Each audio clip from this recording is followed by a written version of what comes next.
আসসালামু আলাইকুম। সংবাদে আপনাদের সবাইকে স্বাগতম জানাচ্ছি আমি নুসরাত। শুরুতেই সংবাদ শিরোনাম। ৬০ দিনে ৭৩৮ বার যুদ্ধবিরতি লঙ্ঘন করেছে ইসরায়েল। গাজার শান্তি বোর্ড থেকে টনি ব্লেয়ার বাদ স্বাগত জানাল হামাস। একটি ফোন করেই থাইল্যান্ড কম্বোডিয়ার যুদ্ধ থামাতে যাচ্ছেন ট্রাম্প। গাজায় ভারী বৃষ্টিপাতে দুর্ভোগ চরমে, হাজার হাজার তাঁবু প্লাবিত। জন্মসূত্রে নাগরিকত্ব চালু হয় দাসদের সন্তানের জন্য, ধনীদের নয়। ট্রাম্প। দর্শক, এতক্ষণ শুনছিলেন সংবাদ শিরোনাম। এখন বিস্তারিত। আপনি যদি ইসরায়েলের ধ্বংস চেয়ে থাকেন তাহলে চ্যানেলটি সাবস্ক্রাইব করে দিবেন এবং ভিডিওতে লাইক করে আপনার মূল্যবান মতামত কমেন্টে লিখে জানিয়ে দিবেন। এখন বিস্তারিত। যুক্তরাষ্ট্রের মধ্যস্থতায় ফিলিস্তিনার গাজায় যুদ্ধবিরতি কার্যকর হওয়ার পর গত ৬০ দিনে ইসরায়েল অন্তত ৭৩৮ বার যুদ্ধবিরতি লঙ্ঘন করেছে।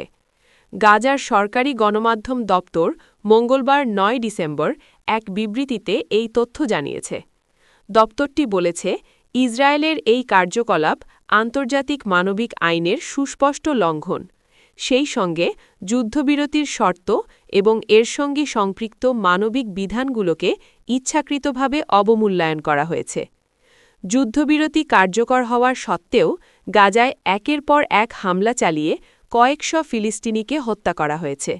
গাজার স্বাস্থ্য মন্ত্রণালয়ের তথ্য অনুযায়ী যুদ্ধবিরতি কার্যকরের পর থেকে গাজা উপত্যকা জুড়ে ইসরায়েলি হামলায় অন্তত ৩৭৭ জন নিহত হয়েছেন এবং আহত মানুষের সংখ্যা ৯৮৭।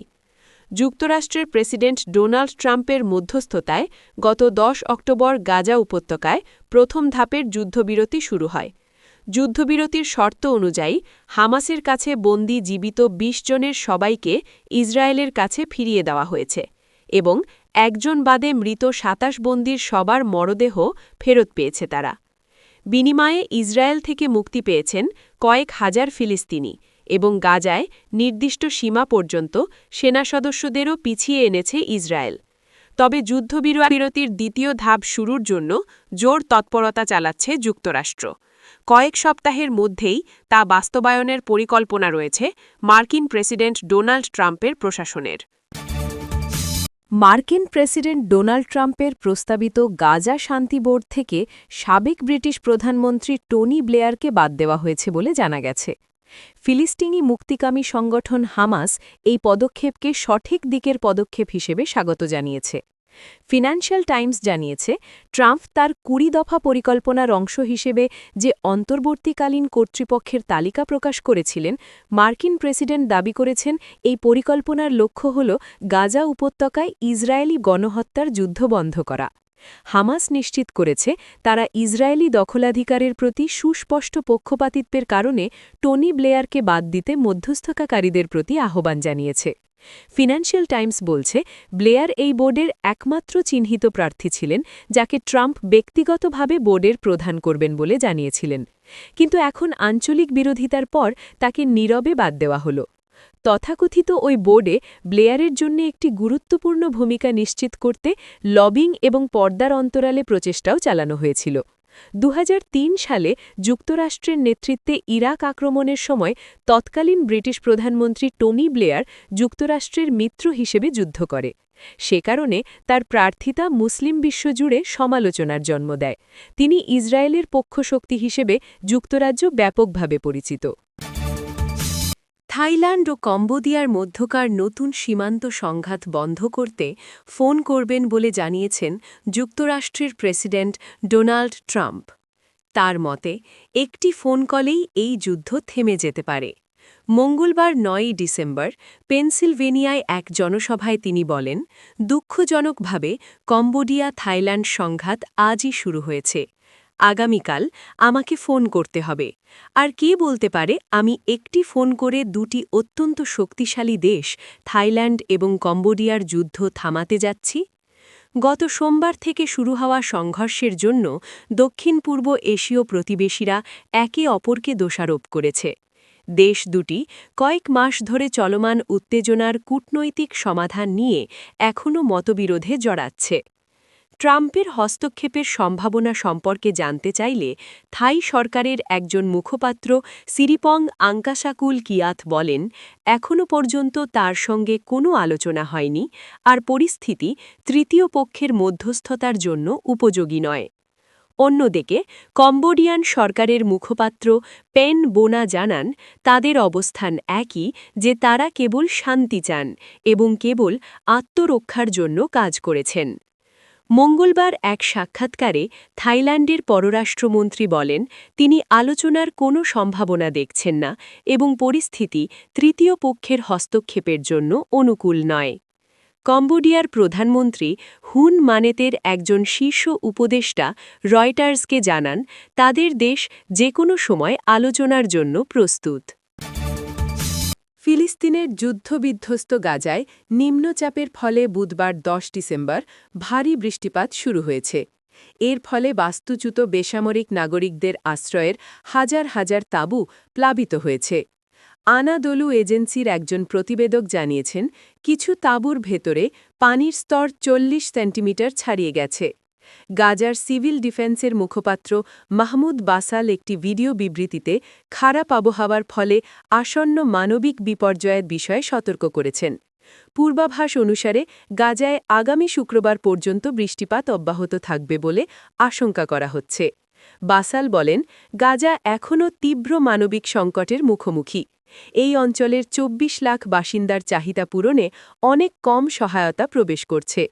তিনি মানবিক সাহায্যের অবাধ প্রবেশের জন্য অবিলম্বে আন্তর্জাতিক পদক্ষেপ নেওয়ার আহ্বান জানান। গতকাল মঙ্গলবার গাজা সরকারের মিডিয়া অফিস সতর্ক করে দিয়েছিল, বুধবার থেকে শুরু হয়ে শুক্রবার সন্ধ্যা পর্যন্ত একটি নিম্নচাপ বয়ে যাবে এবং লাখ লাখ বাস্তুচ্যুত মানুষ হুমকির মুখে পড়বে। গাজার মিডিয়া অফিসের পূর্ববর্তী তথ্য অনুসারে 2 বছরের গণহাতার যুদ্ধে ইসরায়েল ব্যাপক অবকাঠামো ধ্বংস করে ফেলায় গাজায় সবচেয়ে মৌলিক জিনিস আশ্রয়ের চাহিদা সবচেয়ে বেশি। অঞ্চলটিতে প্রায় 3 লাখ তাঁবু প্রয়োজন। জাতিসংঘের হিসেব অনুযায়ী গাজা পুনর্গঠনে প্রায় $70 বিলিয়ন খরচ হবে। গণহাতার এই যুদ্ধে 70,000-এরও বেশি ফিলিস্তিনি নিহত এবং 1,71,000-এরও বেশি আহত হয়েছেন। গত 10 অক্টোবর থেকে একটি যুদ্ধবিরতি চুক্তি কার্যকর হয়। যুক্তরাষ্ট্রের প্রেসিডেন্ট ডোনাল্ড ট্রাম্প ইউরোপিয়ান নেতাদের দুর্বল বলে সমালোচনা করেছেন এবং ইউক্রেনকে দেওয়া দেশটির সমর্থন কমিয়ে দিতে পারেন বলে ইঙ্গিত দিয়েছেন। মার্কিন রাজনীতি বিষয়ক পত্রিকা পলিটিকোকে দেওয়া সাক্ষাৎকারে ট্রাম্প বলেছেন, ক্ষয়িষ্ণু ইউরোপীয় দেশগুলো অভিবাসন নিয়ন্ত্রণ করতে অথবা রাশিয়ার সঙ্গে ইউক্রেনের যুদ্ধ অবসানে কার্যকর পদক্ষেপ নিতে ব্যর্থ হয়েছে। ইউরোপীয় দেশগুলো কিয়েভকে পতন না হওয়া পর্যন্ত যুদ্ধ করতে দিচ্ছে বলেও অভিযোগ করেন ট্রাম্প। যুদ্ধের অবসানে যুক্তরাষ্ট্র যে উদ্যোগ নিয়েছে সেখানে নিজেদের ভূমিকা রাখার চেষ্টা করছেন ইউরোপীয় নেতারা। তারা আশঙ্কা করছেন, দ্রুত সমাধানের লক্ষ্যে গৃহীত এসব পদক্ষেপ এই মহাদেশের দীর্ঘমেয়াদী স্বার্থকে ক্ষতিগ্রস্ত করতে পারে। শান্তি চুক্তিতে রাজি হওয়ার জন্য জেলেনস্কির ওপর চাপ বৃদ্ধি অব্যাহত রেখেছেন ট্রাম্প এবং মস্কোর কাছে কিছু ভূখণ্ড বা অঞ্চল ছেড়ে দিয়ে সহযোগিতা করতে আহ্বান জানিয়েছেন। 2022 সালের ফেব্রুয়ারিতে ইউক্রেনে পূর্ণমাত্রায় হামলা শুরু করে রাশিয়া। মঙ্গলবার জেলেনস্কি সোশ্যাল মিডিয়া এক্সে লিখেন, ইউক্রেন এবং ইউরোপ যুদ্ধ অবসানের সম্ভাব্য পদক্ষেপের সব উপাদান নিয়ে সক্রিয়ভাবে কাজ করছে। একই সঙ্গে পরিকল্পনার ইউক্রেনের এবং ইউরোপের অংশগুলো এখন আরও পরিপক্ক হয়েছে।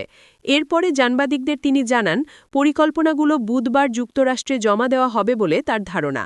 যুদ্ধের অবসানে ইউরোপ সাহায্য করতে পারে কিনা এমন প্রশ্নে ট্রাম্প বলেন, তারা কথা বলে কিন্তু কোনো ফলাফল আসে না এবং এই যুদ্ধ কেবল চলছেই এবং চলছেই।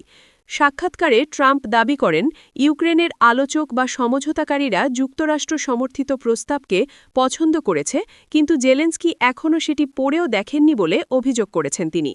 নির্বাচন আয়োজনের জন্য কিয়েভের প্রতি আহ্বান পুনরাবৃত্তি করে ট্রাম্প দাবি করেছেন, নির্বাচন না করার কারণ হিসেবে যুদ্ধকে ব্যবহার করা হয়েছে।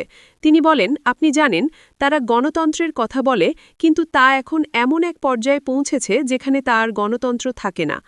ট্রাম্পের মন্তব্যের পর জেলেন্সকি সাংবাদিকদের বলেন তিনি নির্বাচনের জন্য প্রস্তুত এবং আইন পরিবর্তনের জন্য প্রস্তাবনা তৈরি করতে বলবেন।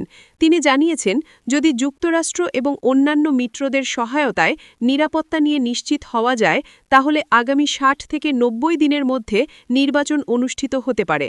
ট্রাম্প দাবি করেন মতাদর্শগত বিভাজন এখন ইউরোপের সঙ্গে ওয়াশিংটনের জোটকে ভাঙার হুমকির মুখে ফেলেছে। যেসব নেতাদের ট্রাম্প দুর্বল বলে মনে করেন তারা এখনও মিত্র হতে পারেন কিনা জানতে চাইলে তিনি বলেন এটা নির্ভর করে। ট্রাম্প বলেন আমি মনে করি তারা দুর্বল, কিন্তু আমি এটাও মনে করি যে তারা রাজনৈতিকভাবে সঠিক হতে চান। আমার মনে হয় তারা জানেন না কি করতে হবে। ট্রাম্প প্রশাসনের ৩৩ পৃষ্ঠার সংবলিত নতুন জাতীয় নিরাপত্তা কৌশল প্রকাশের পরই প্রেসিডেন্টের এই মন্তব্য এসেছে। এতে ইউরোপের সম্ভাব্য সভ্যতাগত বিলুপ্তি সম্পর্কে সতর্ক করা হয়েছে এবং কিছু দেশ এখনও নির্ভরযোগ্য মিত্র হিসেবে থাকতে পারেন কিনা সে বিষয়ে প্রশ্ন তোলা হয়েছে। ট্রাম্পের মন্তব্যের প্রতিক্রিয়ায় যুক্তরাজ্যের পররাষ্ট্রমন্ত্রী ইভেট কুপার বলেছেন ইউরোপে তিনি দুর্বলতা নয় বরং শক্তিই দেখতে পান। জন্মসূত্রে নাগরিকত্ব চালু ধনীদের নয় ট্রাম্প। প্রেসিডেন্ট ট্রাম্প বলেছেন জন্মসূত্রে নাগরিকত্বের বিষয়টি মূলত দাসত্বের শৃঙ্খলে আবদ্ধদের সন্তানদের জন্য চালু করা হয়েছিল, বিদেশি ধনী পরিবারের জন্য নয়। ধনীরা এখন এটাকে নিজেদের পুরো পরিবারকে মার্কিন নাগরিক বানাতে জন্মসূত্র নাগরিকত্বকে ব্যবহার করছে। সাক্ষাৎকারে রিপাবলিকান এই প্রেসিডেন্ট তার জারি করা নির্বাহী আদেশের পক্ষে যুক্তি দিয়ে বলেন এ মামলায় তার প্রশাসন হেরে গেলে তা হবে ধ্বংসাত্মক। ট্রাম্প জোর দিয়ে বলেন জন্মসূত্রে নাগরিকত্বের মাধ্যমে এখানে জন্ম নেওয়া লাখ লাখ মানুষকে আশ্রয় দেওয়ার সামর্থ্য রাখে না যুক্তরাষ্ট্র। গৃহযুদ্ধ শেষ হওয়ার সেই সময়ের জন্যই এই নিয়মটি ছিল। আপনি যদি আমাদের চ্যানেলে নতুন হয়ে থাকেন তাহলে চ্যানেলটি সাবস্ক্রাইব করে দিন।